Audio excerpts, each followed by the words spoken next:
more on that. I'm joined now by Pierre-Jean, the EU Climate Pact Ambassador. Welcome to BBC News. What hopes do you have for this year's COP summit? So good morning, Rajini.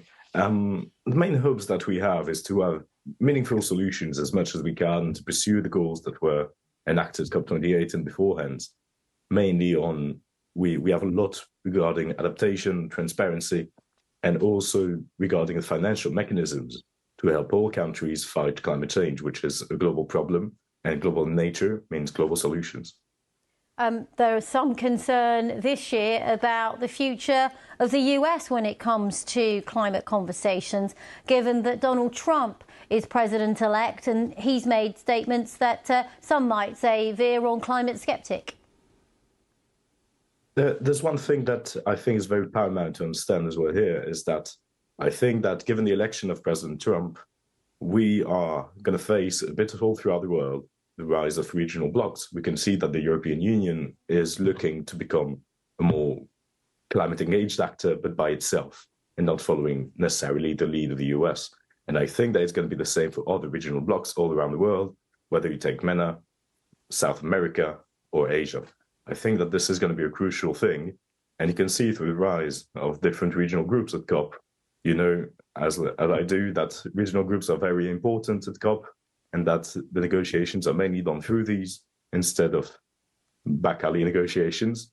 And I do think that this is paramount here. We are going to have something, COPs, we don't need them to be polarized. And the thing is that the very important goal, the essence of COPs, is negotiations, dialogue, and structured thoughts and exchanges. And in this case, it's the most important thing.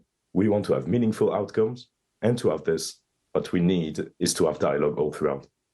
And you talk about dialogue. One of the challenges in these summits is ensuring that developing nations who are at the front lines of climate change not only have a voice at these meetings, but also are given financial support to actually be climate-proof, but also for loss and damage. And that's sometimes a challenge, because I've spoken to people in some of these South Asian countries, for example, who don't believe that they're getting enough support.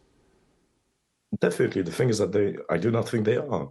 There is a really critical need for all countries to actually participate in that. And the thing is that the richest countries, they have a responsibility to actively participate in helping developing countries with the funds and loss and damages funds. Sorry. And I think that on this regard, it's very important that we actually go forward on this and that we have ambitious measures at this COP. We saw that at COP16 for biodiversity in Colombia, it has not been the success that everyone thought it would be. And in this case, I think that Baku is the very opportunity to pathway forward to Belém and COP30 in Brazil, and to make sure that everything is set out for meaningful measures and not just for the show. OK, well, we'll find out in the course of the coming days. Thank you very much, Pierre-Jean, EU Climate Pact Ambassador.